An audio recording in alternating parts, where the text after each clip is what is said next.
the take-up for the BNO scheme is strong. Usually they have collective PTSD and traumatized experience when they come here. It gives people a way out. 1 year on from the UK government's decision to launch its BNO visa scheme for eligible Hong Kongers, questions now turn to what happens next for the thousands of people set for a new life in Great Britain.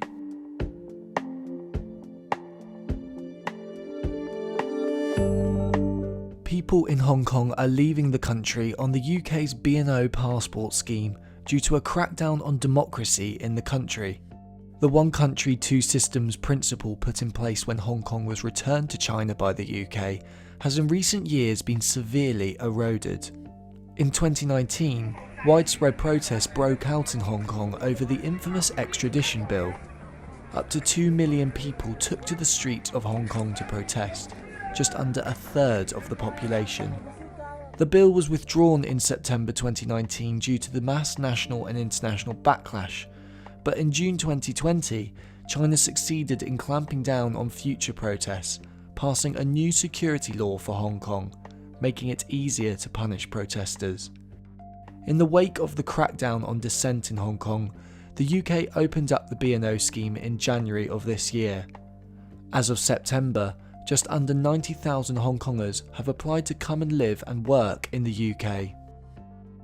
The fact that we are already seeing something like close to 90,000 people in Hong Kong who have relocated to the UK, in spite of all the COVID restrictions for travel, I think shows that the take-up for the BNO scheme is strong.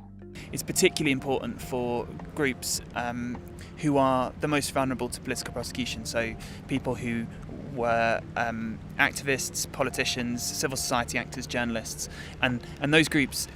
We're already seeing many people from that category come to the UK, and this policy is giving them a vital refuge. I think what is really important is for the government not to leave this entirely to the Hong Kong diaspora in the UK and the NGOs to help the Hong Kong immigrants to settle in the UK. I think a UK-wide scheme to help people to find the right location, the best fit for them and for the locality would be important. This isn't like we've not invited Hong Kongers here for 1 year. This is going to be the next few years, and actually integration is vital. Language support, helping people process the trauma of the last few years, looking at education, getting people on the job ladder. All of these things are critical for people to properly ease into British life, and I think for this scheme to be a success, and I expect it should be a success, it's vital the government put those resources in. I think it's also critical that civil society groups continue to step up as well, and that people acknowledge that this is a big commitment the UK has made, and that it's vital that Hong Kongers are made to feel welcome. The UK's new pathway for Hong Kongers begs the question, what are the implications for the UK-China relationship?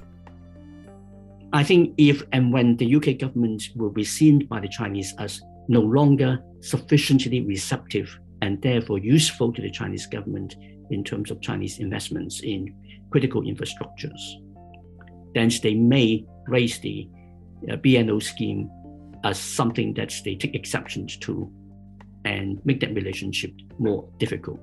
But it is not something which I think is attributable entirely to the BNO scheme. Because if it is, we would have seen that deterioration in relationship already.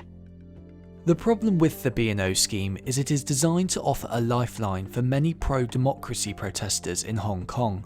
But research by Hong Kong Watch has found that 93% charged in protest cases are under the age of 25 and not eligible for the visa scheme. An amendment to the Nationality and Borders Bill would see this changed, and it has the support of many Conservative backbenchers. The government must look again at the question of young Hong Kongers who are currently barred from the British Overseas National Visa Scheme.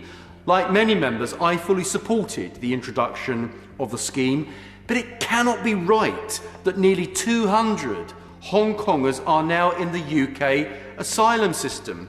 many of whom have at least one parent who is BNO. This surely needs to be reviewed. I think it's critical, and I guess from my point of view, the original reason that the scheme was passed was to offer a lifeline to those who really need it, to offer safe harbour, safe haven to those who really need it. And the government, if it's really serious about that, it's an absolute no-brainer to offer 18 to 25s a way out. Green's amendment is supported by a really large portion of Tory backbenchers, and I think that the Home Office should just adopt it. It's clearly an option. The Home Office could roll out themselves, just subtly tweak the rules to allow the dependents of BNOs to apply by themselves, and if they were to do that, it would mean that the scheme is functioning as it has been designed to.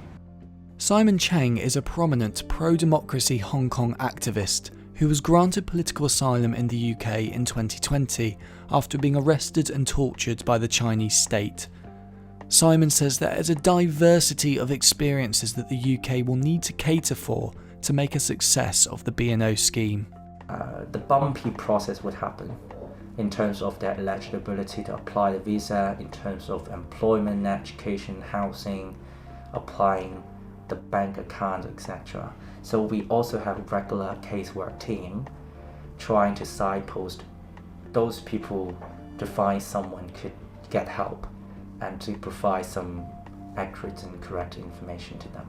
And I think this kind of things would be naturally solved bit by time when times go by, because it's quite natural to all immigrants. So we are now in a very critical moment. And we understand that it's not just about the daily surveys providing for Hong Kongers to settle down, but also if we do it well, we solidified the Hong Kongers and becoming a strong voice in the future, then it would be very significant for us whether that we could continue the momentum of pro-democracy cause for our hometown. The BNO visa scheme has been a lifeline for Hong Kongers. The support now to integrate them into UK society will be arguably just as important.